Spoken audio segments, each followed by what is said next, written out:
Hey guys, welcome back to the channel Study Portal. Study Portal में आप लोगों का एक बार फिर से स्वागत है। और आज की इस वीडियो में जो हम पढ़ने जा रहे हैं वो है 1773 का रेगुलेटिंग एक्ट।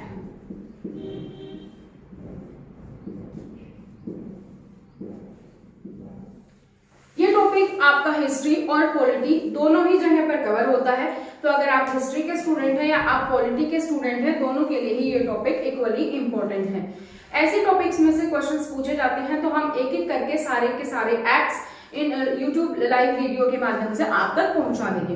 तो जो लोग नए हैं चैनल पर, जिन्होंने अभी तक चैनल को सब्सक्राइब नहीं किया है, चैनल को सब्सक्राइब करके बेल आइकन को प्रेस कर लें, ताकि जैसे ही नया सीरीज शुरू हो, नया एक्ट आए, वो नोटिफिकेशन आपको टाइमली मिल जाए। और जो लोग नए हैं, जो अभी तक व्हाट्सएप के माध्यम से नहीं जुड़े हैं, व्हाट्सएप हेल्पलाइन नंबर है 8447410108। इस पर आप अपना नाम, अपने शहर का नाम, अपने एग्जाम का नाम लिख के हमें मैसेज कर सकते हैं, ताकि आपके एग्जाम के अकॉर्डिंग सारी इंफॉर्मेशन आपको मिल जाए।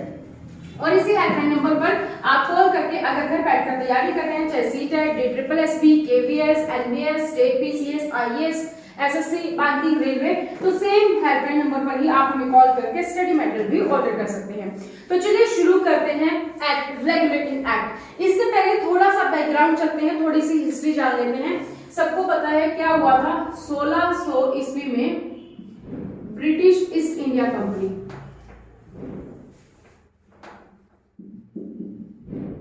ब्रिटिश ईस्ट इंडिया कंपनी आई, है ना। तो किस उद्देश्य से आई थी? व्यापार करने के लिए, यानी कि ट्रेड करने के लिए आई थी ये कंपनी। इंडिया में ट्रेड करने के लिए कंपनी आई, ईस्ट इंडिया कंपनी। फिर ऐसा क्या हुआ कि ईस्ट इंडिया कंपनी ने पूरे भारत पर कब्जा कर लिया और हमें उनसे आजादी लेने में इतना टाइम लग गया। हम 1947 में जाकर आजाद हुए। तो ये तो एक अलग बात हुई। हम यहाँ पे बात करें 1773 का रेगुलेटिंग एक्ट की। तो ऐसा क्या हुआ कि ये कंपनी आई तो थी ट्रेड करने, अपना व्यापार करने, लेकिन अपना एक्ट लागू कर रही है। यहाँ पर हम भारत के बारे में पढ़ रहे हैं, तो अपना एक्ट वो यहाँ पर चला रही है इंडिया में, और जबकि एक कंपनी है जो सिर्फ व्यापार करने आई है। तो ऐसा क्या हो गया कि वो अपना एक्ट लेकर आ रही है यहाँ पे। तो इसको थोड़ा सा समझते हैं। ब्रिटिश ईस्ट इंडिया कंपनी थी 1773 तक। आते आते क्या हो गया कि जब British East India company starting में आई तो व्यापार करने के लिए ही आई थी ब्रिटिश गवर्नमेंट की तरफ से। लेकिन 1773 तक आते आते ये हो गया कि जो एक कंपनी है वो तो एक्चुअली कंगाल हो गई, क्योंकि भ्रष्टाचार इतना ज्यादा था और जो कर्मचारी थे वो अमीर हो गए।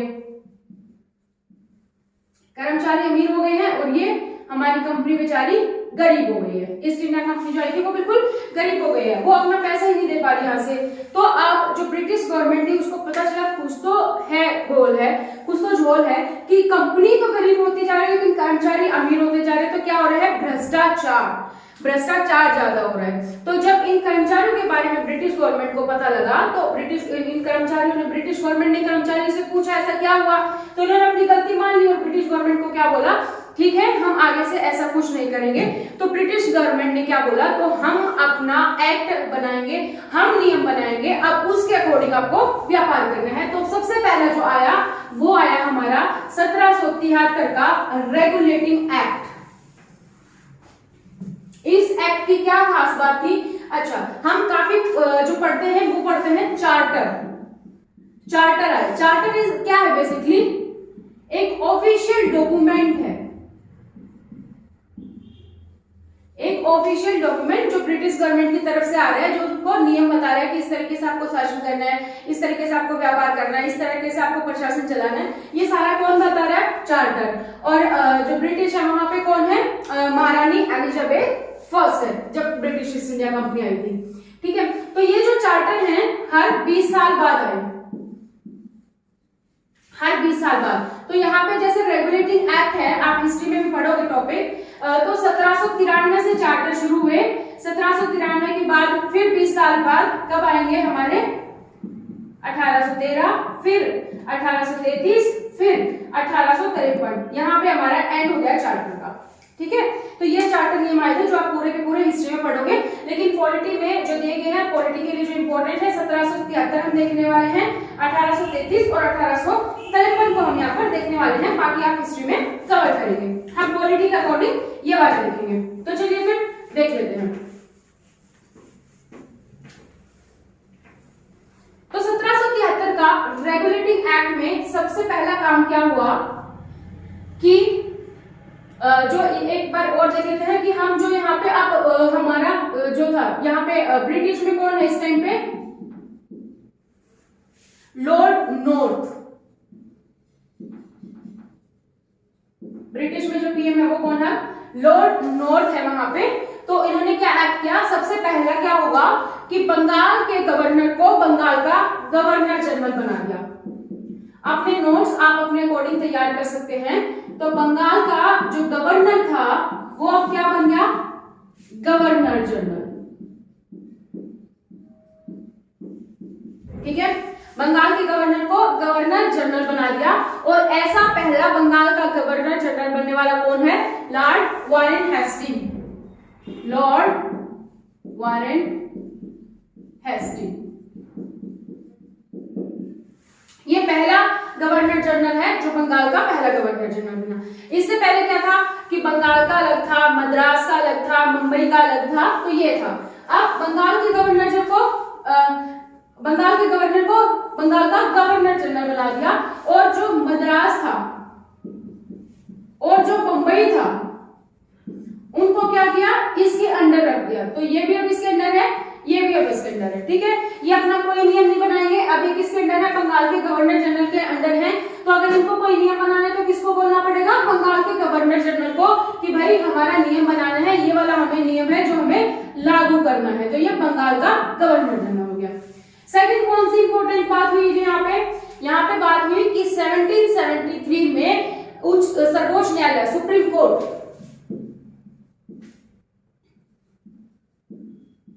सर्वोच्च न्यायालय सुप्रीम कोर्ट कहां पे, कोलकाता में। और जो पहले जज बने उनका नाम क्या था, जो फर्स्ट जज बने वो कौन है, सर एलिजा एम्पेट। ये कौन है जो फर्स्ट जज बने। और इस सुप्रीम कोर्ट में कितने लोग हैं, एक तो अपना चीफ है प्लस 3 लोग और हैं जो यहाँ पर दिए गए। ठीक है, ये वाला हुआ। और यहाँ पे क्या हुआ, नो गिफ्ट पॉलिसी, उपहार पर प्रतिबंध।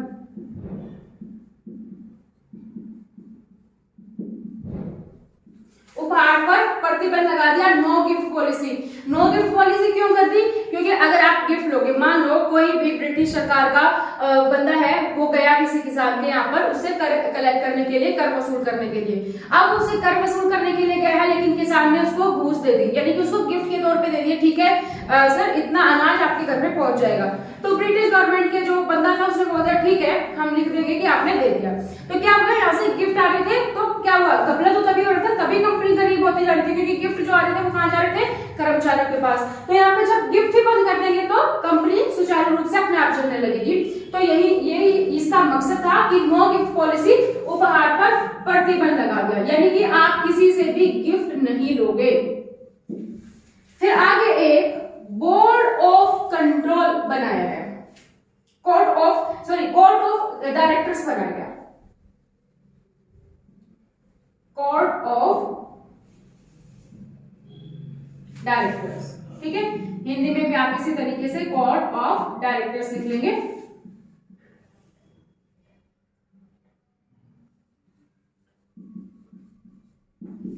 ठीक है, अब इसमें जो मेंबर होंगे वो 1 से 4 साल तक के लिए होंगे। 1 से 4 साल तक के लिए क्या होंगे, इसमें मेंबर होंगे। जो 1/4 मेंबर होंगे वो हर साल बदले जाएंगे। 1 से 4 साल के लिए मेंबर होंगे इसमें, और जो मेंबर होंगे हर साल 1/4 एवरी ईयर चेंज हो जाएंगे मेंबर, यानी कि रिटायर हो जाएंगे, चेंज हो जाएंगे। और इस जो कोर्ट ऑफ डायरेक्टर है इसमें सारे के सारे लोग कौन है, ब्रिटिश गवर्नमेंट के। अभी इसमें कोई भी इंडियन नहीं है। तो इस कोर्ट ऑफ डायरेक्टर का मतलब क्या है, क्या करेगा ये court of director. Court of director यहाँ पे आप लोग क्या करेगा, कि सारी की सारी चीजें ब्रिटिश गवर्नमेंट को बताएगा, एक तरीके से क्या करेगा, चुगली करेगा। जैसे यहाँ पे कुछ लड़ाई अच्छे से नहीं चल रही, कुछ अच्छे से लड़ाई नहीं लग रही, जो ईस्ट इंडिया कंपनी के लोग आए वो बता देंगे, गिफ्ट ले रहे हैं फटाक से बता देंगे जी गिफ्ट ले रहे हैं, कर वसूल नहीं कर रहे अच्छे से तो फटाक से बता देंगे ब्रिटिश गवर्नमेंट को कर वसूल नहीं कर रहे अच्छे से। तो इस जो कोर्ट ऑफ डायरेक्टर है इसका मतलब ही यही है कि कोर्ट ऑफ डायरेक्टर क्या करेगा, 1 से 4 साल के लिए मेंबर है और हर साल में मेंबर्स को यहाँ पर चेंज कर दिया जाएगा। तो ये कुछ इंपॉर्टेंट पॉइंट हैं जो आपके हैं 1773 के रेगुलेटिंग एक्ट के। इसमें क्या है, सबसे पहले तो लॉर्ड नॉर्थ था, जहां पे आपका हुआ कि लॉर्ड नॉर्थ प्रधानमंत्री थे ब्रिटिश गवर्नमेंट में, ठीक है। और बंगाल के गवर्नर को बंगाल का गवर्नर जनरल बना दिया गया और पहले ऐसे गवर्नर जनरल कौन है, लॉर्ड वॉरेन हेस्टिंग।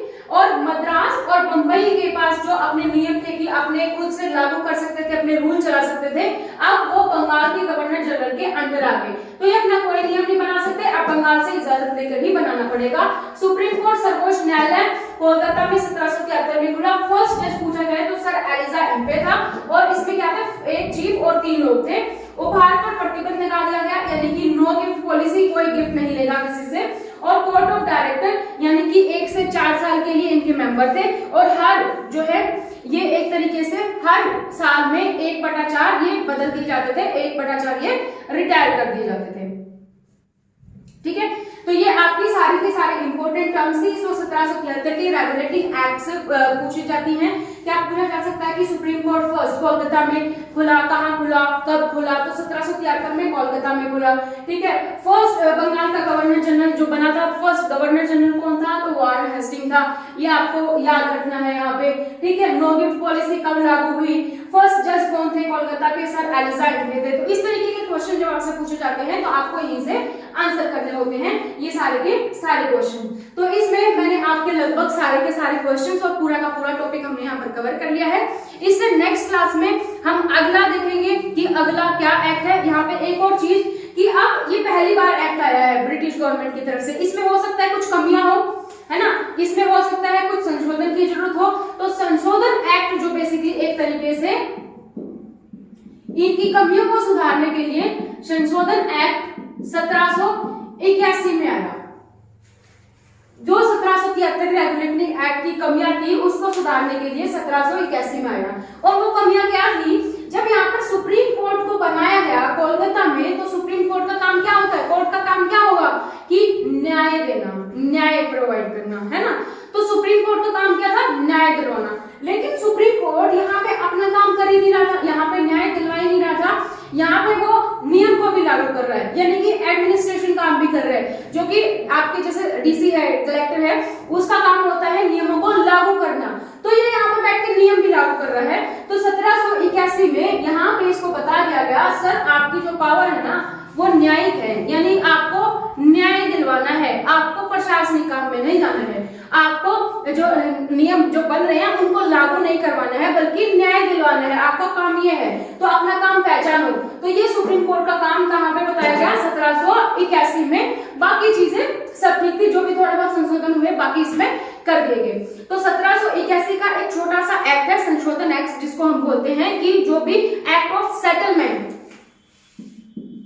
इंग्लिश वाले क्या बोलेंगे, एक्ट ऑफ सेटलमेंट, यानी कि यहाँ पे सब सेटल कर दिया। जो भी कमियां थी, पहली बार आए थे जी, एक्ट बना रहे थे, ठीक है, कुछ गलती होगी, कुछ कमियां होगी, यहाँ पे सेटल कर दिया।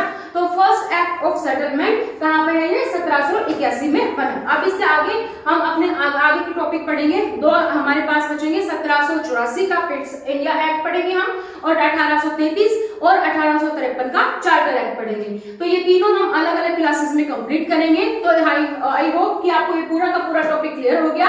ये 4-5 चीजें ही हैं जो आपको याद रखनी है। तो आप या तो इसको इस तरीके से पॉइंट्स में अपने नोट्स बना सकते हैं, या आप क्या कर सकते हैं, इस तरीके से आप लिखिए 1773 और यहाँ पे आप लिखिए 4 पॉइंट, मेन 4-5 पॉइंट थे। सुप्रीम कोर्ट बना, बंगाल का गवर्नर जनरल बना, ठीक है। यहाँ पे क्या आ जाएगा कि बोर्ड ऑफ डायरेक्टर्स बना, कोर्ट ऑफ डायरेक्टर्स, ये कोर्ट ऑफ डायरेक्टर्स बना यहाँ पर। और यहाँ पर क्या हुआ, नो गिफ्ट पॉलिसी, और मद्रास और बंबई बंगाल के अंदर आ गई। ठीक है।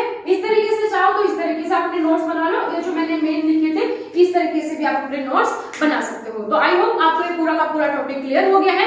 तो मिलेंगे नेक्स्ट वीडियो में नई टॉपिक के साथ, जो हमारा होगा 1784 का पेट्स इंडिया एक्ट, वो हम कंप्लीट पढ़ेंगे। तो आज की वीडियो में इतना ही। जो लोग नए हैं चैनल पर, चैनल को सब्सक्राइब करके बेल आइकन को प्रेस कर लीजिए, ताकि जैसे ही नई वीडियो अपलोड हो उसकी नोटिफिकेशन आपको मिल जाए। तो thank you so much, bye bye, take care.